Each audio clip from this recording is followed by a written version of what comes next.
बुजुर्ग हैं तो ये मान लो मेरे घर के भगवान मेरे सामने बैठे हैं, और जब तक ये हैं तब तक नी तो कथा में जाओ, नी मंदिर जाओ, नी कटे जानो, आप बीज भगवान है। आप तो वनारी बढ़िया सेवा कर दो, और उनकी बढ़िया सेवा कर दी आपने। तो एक कथा आती है भक्त पुंडरीक की। भक्त पुंडरीक पत्नी का दीवाना था, काशी गया तो पत्नी को कांधे पर ले गया और माँ बाप को पैदल पैदल चला के ले गया।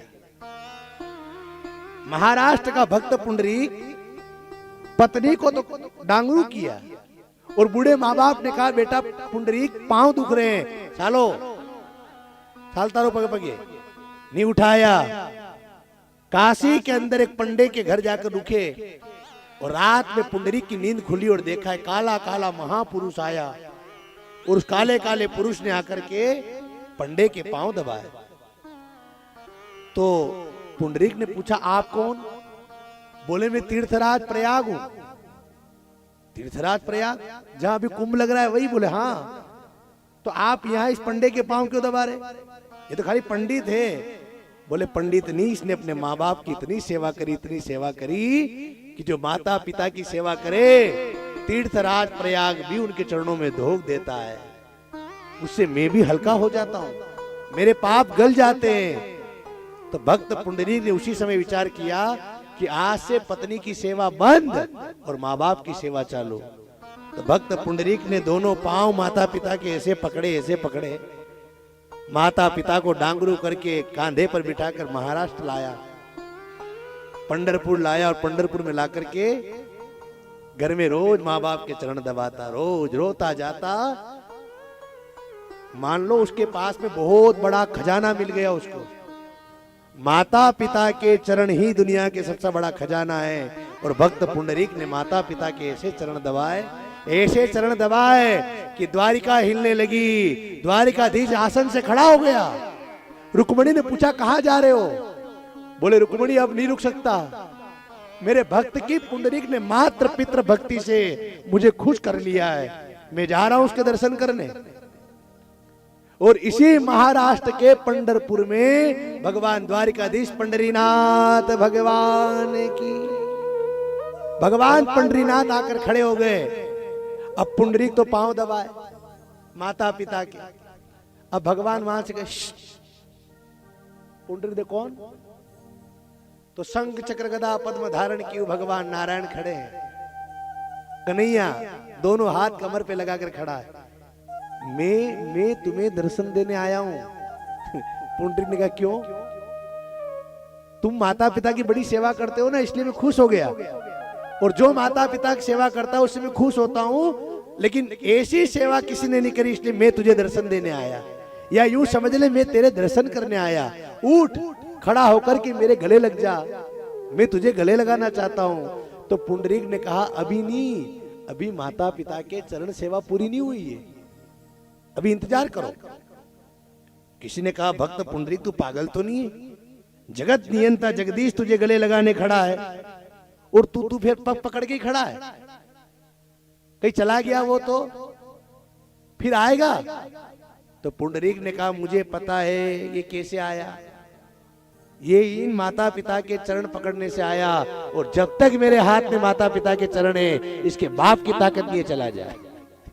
बटन तो मेरे हाथ में है इसका, और जब तक मैं माता पिता के चरण दबाऊंगा ये कैसे चला जाए।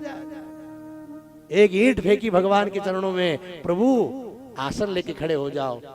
आज भी भगवान पंढरीनाथ खड़ा है कि नहीं खड़ा है? भगवान पंढरीनाथ के माथे का चंदन लगता है, आपने देखा होगा, उस चंदन के ऊपर एक काली बिंदी लगती है। वो काली बिंदी क्या है? दुनिया का एक लौता ऐसा मंदिर है महाराष्ट्र में पंढरीनाथ भगवान द्वारिकाधीश का। आपको किसी भी भगवान की मूर्ति को छूने का अधिकार नहीं है। छू सकते हो मूर्ति को, लेकिन पंढरीनाथ भगवान की मूर्ति को आप छू सकते हो। जब भी भक्त जाते हैं ना, वो किसी भी जाति का हो, किसी बिरादरी का हो, हिंदू समाज के अंदर धर्म से ऊंची कोई जाति नहीं होती। हम सबका धर्म हिंदू धर्म है।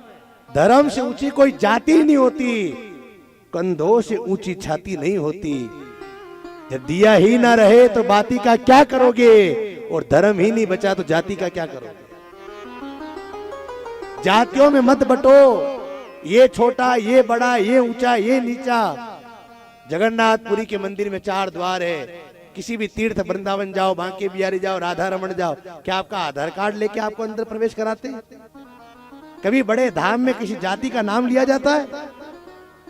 जब भगवान के द्वार में जाति अजाति का कोई भेद नहीं है, तो आप और हम जातियों में भेद क्यों डाल रहे हैं? जितने भी भक्त जाते हैं ना, सब भगवान पंडरीनाथ के पांव छूते हैं, सब पांव छूते हैं।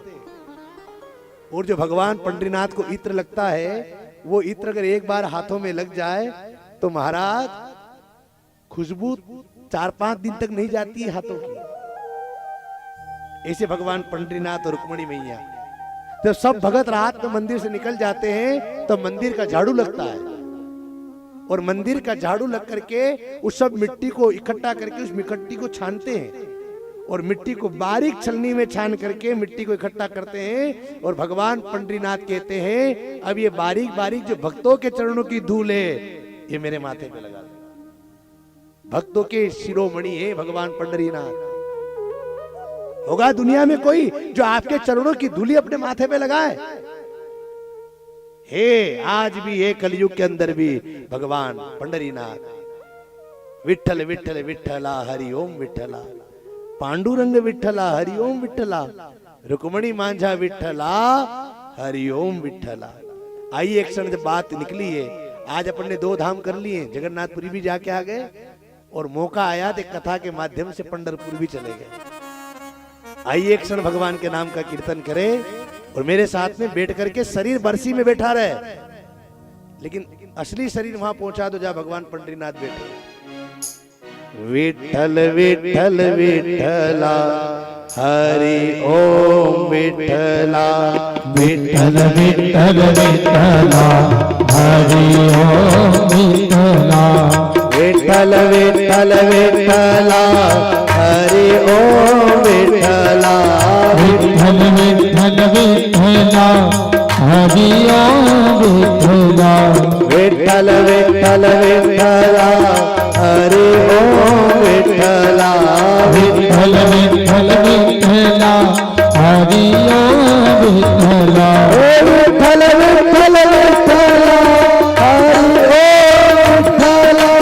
विठ्ठल विठ्ठल विठ्ठला हरि ओम विठ्ठला, विठ्ठल विठ्ठल विठ्ठला हरि ओम विठ्ठला, विठ्ठल विठ्ठल विठ्ठला हरि ओम विठ्ठला, रुक्मणी मांझा विठ्ठला पुंडरीक विठ्ठला, रुक्मणी मांझा विठ्ठला द्वारका पुंडरी विठ्ठला, विठ्ठल विठ्ठल विठ्ठला हरि ओम विठ्ठला, विठ्ठल विठ्ठल विठ्ठला हरि ओम विठ्ठला,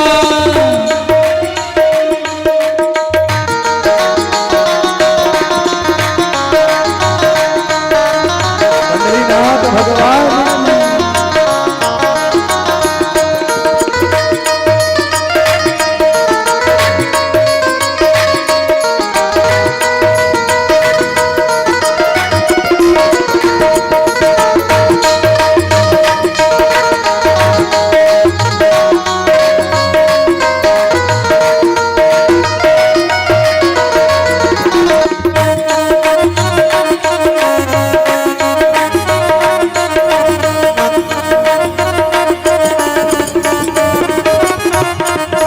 सब सुख करता विठ्ठला, सब दुख हरता विठ्ठला, सब सुख करता विठ्ठला, सब दुख हरता विठ्ठला, सब सुख करता विठ्ठला, सब दुख हरता विठ्ठला, सब सुख करता विठ्ठला, सब दुख हरता विठ्ठला, विठ्ठल विठ्ठल विठ्ठला हरि ओम विठ्ठला, विठ्ठल विठ्ठल विठ्ठला हरि ओम विठ्ठला, विठ्ठल विठ्ठल विठ्ठला हरि ओम विठ्ठला, विठ्ठल विठ्ठल विठ्ठला हरि ओम विठ्ठला, विठ्ठल विठ्ठल विठ्ठला हरि ओम विठ्ठला, विठ्ठल विठ्ठल विठ्ठला हरि ओम विठ्ठला, विठ्ठल विठ्ठल विठ्ठला